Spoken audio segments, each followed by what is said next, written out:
InsyaAllah yang saya kasihi Tuan Pengurusi dan seluruh jawatan kuasa Surau Al-Mukhlisin, para ustaz, tuan-tuan, puan-puan, muslimin dan muslimat yang dikasihi dan dirahmati oleh Allah Subhanahu Wa Taala. Apa khabar jemaah semua? Sehat, alhamdulillah. Boleh tuan-tuan teruskan lagi? Boleh insya-Allah. Kalau tuan-tuan rasa tak boleh, saya stop terus, kita sembahyang dulu. Baik jemaah yang dikasihi, kadang-kadang kesian dekat jemaah nak kena dengar ceramah lagi, tak apa tuan-tuan. Sebab tu barangkali tajuk tazkirah kita malam ni, bulan Ramadan, bulan tarbiyah. Tuan-tuan kena tarbiyah dah ni. Jadi kena sabar sikit tuan-tuan insya-Allah. Jadi bulan Ramadan, bulan tarbiyah yang diminta untuk saya muhasabah diri saya sendirilah dan jemaah yang disayangi semua.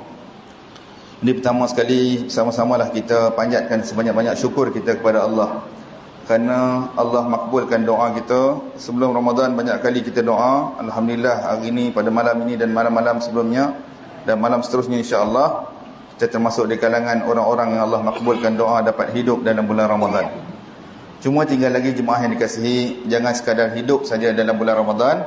Kita minta Allah beri kita hidup dalam keadaan diberikan kekuatan, kesihatan yang baik untuk beribadah kepada Allah dengan sebaik mungkin insya-Allah taala.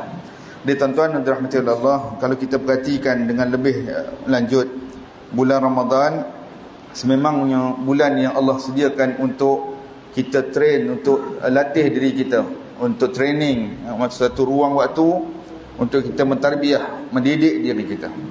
Kalau kita cuba tengok dalam bahasa Arab, perkataan tarbiyah dah pun banyak digunakan oleh bahasa Melayu kita. Asal usul perkataan tarbiyah ini asalnya daripada perkataan Arab, rabba yurabbi tarbiyatan. Kalau kita tengok dalam kamus-kamus Arab, dia banyak maksud kepada mendidik, melatih, menjadikan seorang itu makin baik. Tuan-tuan, kalau rujuk dalam ayat Allah, dan selalu pun kita baca sebagai doa, wa qur rabbirhamhuma kama rabbayani saghira. Perkataan rabbayani, asal perkataannya rabbayani, dengan maksud, ya Allah, kau rahmatilah ibu dan ayahanda kami seperti mana mereka mengasihani kami, menjaga kami. Rabbayani, menjaga kami, mendidik kami, memelihara kami masa kami kecil dulu. Jadi perkataan tarbiyah ini dengan maksud bahasa mudahnya mendidik. Ramadan satu bulan untuk didik, untuk tarbiyah kita. Kalau tengok dalam kitab-kitab Arab juga sebut tarbiyah ini dengan bahasa, dengan maksud dia panggil, dia buat sesuatu, insya'u syai'an fasyai'a, dia membentuk sesuatu daripada keadaan daripada yang tidak baik kepada baik. Dia usahakan memperbaiki diri ila haddil tamam, ila haddil kamal, kepada peringkat yang lebih baik, peringkat yang lebih sempurna. Jadi cuba kita hayati sama-sama tuan-tuan dalam ayat Allah. Tadi imam pun baca dalam surah Al-Baqarah, kena pula ayatus siyam, ayat puasa, ya ayyuhallazina amanu kutiba alaikumus siyam. Allah bagi tahu kepada kita, Allah suruh kita berpuasa dengan maksud latihan puasa tadi dia akan dapat capai apa tuan-tuan? Mencapai takwa kepada Allah Subhanahu Wa Taala. Jadi sudah pastilah tidak akan mampu kita mencapai takwa melainkan dengan didikan-didikan yang Allah latih kita melalui didikan puasa, tuan-tuan, yang Allah berikan kepada kita. Jadi sebelum kita sampai kepada kepada takwa dalam puasa ini, apakah jalan-jalan ke arah nak capai kepada takwa ini? Di sinilah jalan-jalan yang perlu kita lalui, iaitulah jalan-jalan tarbiyah, jalan-jalan latihan. Antaranya secara khusus disebut, Allah Ta'ala beritahu adalah dengan berpuasa kepada Allah, berpuasa dengan melakukan tanggungjawab kita kepada Allah Subhanahu Wa Taala. Justru bulan Ramadan, bulan yang ada padanya didikan, iaitulah didikan puasa. Dan puasa ini harus diperhatikan dengan lebih detail. Puasa kita buat adalah dengan jalan, dengan cara yang diajak oleh Rasulullah SAW.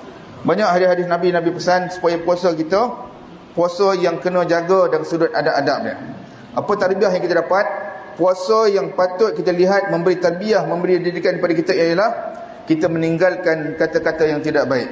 Nabi sebut orang-orang man lam yada' qaulaz zur, siapa-siapa yang puasa tapi mulut dia tak pandai nak tinggal perkara-perkara tak baik, perkara-perkara dusta. Az-zur sebut dengan dusta, termasuk segala perkara yang keji. Kalau kita boleh spesifik sikit, zaman sekarang, selalu saya sebut dalam kuliah di sini, mulut tak banyak cakap dah, banyak cakap ni. jari jemari banyak bercakap. Dekat komen Facebooknya, dekat WhatsApp group ke kat mana-mana, biasa tangan ni laju, cepat menulis. Terutamanya kalau ada apa-apa isu viral, betul tak? Dia cukup rajin nak tulis. Jadi tuan-tuan, hukumnya sama. Al-kitab kal-khitab, menulis kata-kata sama juga tuan-tuan. Menulis sama juga hukumnya dengan kata-kata. Jadi apa-apa tulisan yang keji, tulisan yang kotor, tulisan yang tidak baik, kalau kita tak mampu tinggal dalam bulan Ramadan ini tuan-tuan, mana mungkin Ramadan ini, puasa ini boleh mentarbiah kita. Justru kalau nak tengok dia bagi tarbiah pada kita, mulut kita tinggalkan perkara yang tak baik, tangan juga meninggal tulisan-tulisan yang tidak baik. Termasuk sekali lah tuan-tuan dengan perbincangan yang lanjutnya, orang kata puasa mata, telinga dan seluruh anggota tubuh badan ini. Maka dengan itu masuklah kita, insya-Allah sedikit sebanyak kita sedang enhance, tengah cuci diri kita ini, tengah perbaiki diri kita untuk capai takwa kepada Allah. Tuan-tuan dan rahmati Allah, dalam masa yang terhad ini juga suka saya kaitkan jemaah yang saya kasihi. Nabi sebut dalam 3 hadis. Hadis ni juga saya rasa selalu saya baca di sini. Yang wordingnya senang ingat, matanya senang ingat. Cuma kita nak bagi ulang-ulang, nak kaitkan Ramadan ini tuan-tuan, bagaimana kita terbiah oleh Allah. Iaitulah Nabi ajar kepada kita, puasa yang kita buat, qiyam yang kita buat, sewajarnya membawa kepada pengampunan Allah. Lantaran itu insya-Allah barulah kita dapat menggapai pahala, menggapai piala takwa kepada Allah SWT. Apa dia tuan-tuan? Ada 3 hadis yang sahih, ketiga-tiganya diriwayatkan oleh Imam Bukhari dan Muslim. Ungkapannya lebih kurang sama. Nabi kata, man sama ramadana imanan wa ihtisaba ghufira lahu ma taqaddama min dhanbih.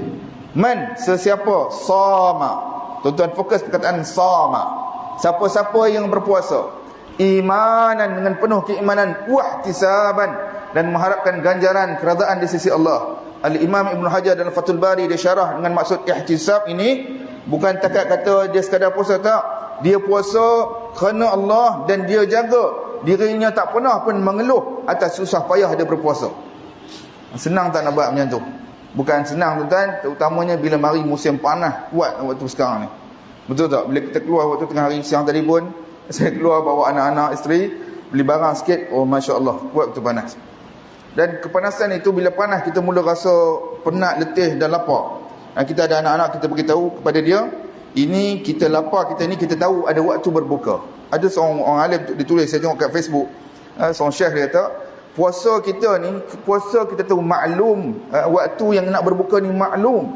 Tetapi orang fuqara wal masakin, orang fakir miskin, yang saya sendiri terlibat dalam dunia ni sekarang tuan, bila saya turun, saya tengok orang susah, orang fakir miskin ni tuan, kalau dia tak nak makan, waktunya majhul, dia tak tahu waktu bila dia boleh makan, dalam Ramadan ke luar Ramadan. Kita ni Allah latih kita, ni panggil tabiah ni, kita berlapar, kita rasa susahnya lapar kita.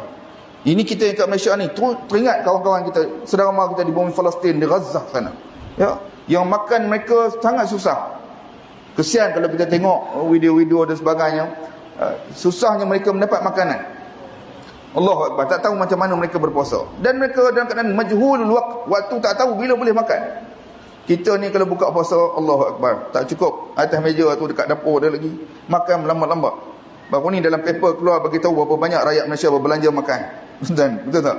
Allahu Akbar. Kita ni mewah dengan makanan. Orang yang keadaan susah payah mereka untuk makan. Baik tuan-tuan, saya balik pada hadis tadi supaya kita tidak pergi jauh, masa kita terhad. Jadi tuan-tuan, dengan kelaparan dan sebagainya, dengan ihtisab, apa yang kita akan dapat dengan cara yang betul? Ghufira lahu ma taqaddama min dhanbih, diampunkan dosanya. Inilah the ultimate goal, ghayatul uzma, matlamat utama kita dalam puasa ini untuk mendapat pahala, mendapat takwa, ialah dengan jalan kita mengharapkan pengampunan di sisi Allah. Kena ada rasa berdosa, bersalah, berharap kepada pengampunan Allah. Kalau tak mari rasa tu tuan-tuan, dia payah sikit. Kena timbulkan perasaan ini, ya Allah, ampun dosaku, ampun dosaku. Apa yang kita buat dalam bulan Ramadan ini, kita mengharapkan pengampunan Allah, pengampunan Allah, pengampunan Allah. Justru kita tengok dalam hadis yang kedua, kalau tadi puasa, Allah Ta'ala sebut man qama, wording dia lebih kurang. Tadi sama, kali ini qama. Qama dengan maksud siapa-siapa yang berdiri, mendirikan malam-malam Ramadan. Al-Imam An-Nawawi mensyarahkan hadis ni, dia kata termasuk mendirikan malam Ramadan adalah iqamah, mendirikan salatul tarawih. Mendirikan salat tarawih begini juga dikirakan bangun malam. Pemurahnya Allah, tak payah kita tahajud tengah malam tuan-tuan. Kalau dapat itu lagi baik. bagi kita orang yang lemah ni, kalau boleh tarawih ni kita konsisten dan konsisten bersama imam.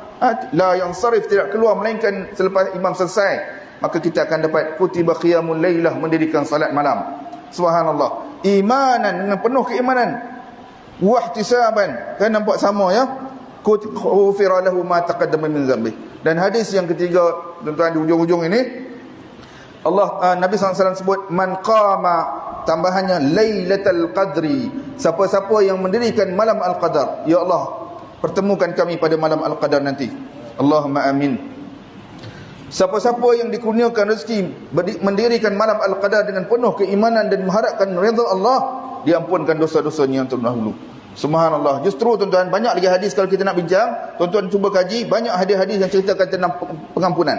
Dan satu hadis yang saya suka letak dalam diri saya ingat selalu, iaitulah Nabi sebut dalam hadis yang sahih, walillahi utaqa'u minan nar, bagi Allah itu ada senarai nama orang-orang yang akan dibebaskan daripada api neraka. Hadisun sahih, hadis sahih. Wa dzalika fi kulli lailah. Yang demikian itu Nabi beritahu, Allah bagi sedia untuk kita peluang ini pada setiap malam, every night of Ramadan, pada setiap malam Ramadan ada peluang untuk kita dibebaskan daripada api neraka, dengan maksud diampunkan dosa kita. Justru orang-orang yang melalui tarbiyah ini, tuan-tuan, diampunkan dosanya dengan syarat dia melalui latihan puasa tadi, latihan bangun mendirikan solat tadi, tuan-tuan, dengan menjaga syarat-syarat dan adabnya sepanjang lebar dibincangkan itu, tuan-tuan.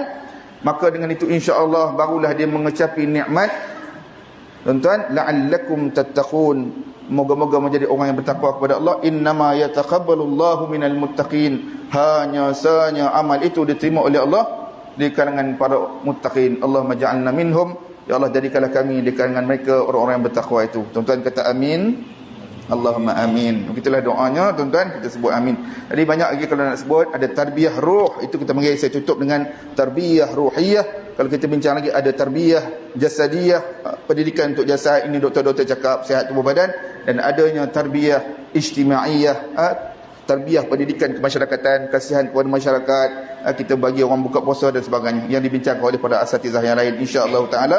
Jadi kita fokus yang pertama tadi apa dia, tuan-tuan? Tarbiyah ruhiyah, pendidikan kejiwaan, wal akhlaqiyah, dan akhlak kita. Moga-moga Allah merahmati kita semua. Moga-moga Allah menerima amal soleh kita yang buat sepanjang Ramadan. Moga kita dimasukkan di kalangan orang-orang yang dibebaskan daripada api nerakanya. Ibu ayah kita yang kita sayangi dan seluruh umat Islam seluruhnya, lantas kita termasuk di kalangan orang-orang yang bertakwa. Sekadar itu dulu. Mohon maaf atas salah silap. Moga diberikan kekuatan untuk meneruskan ibadah, insya-Allah.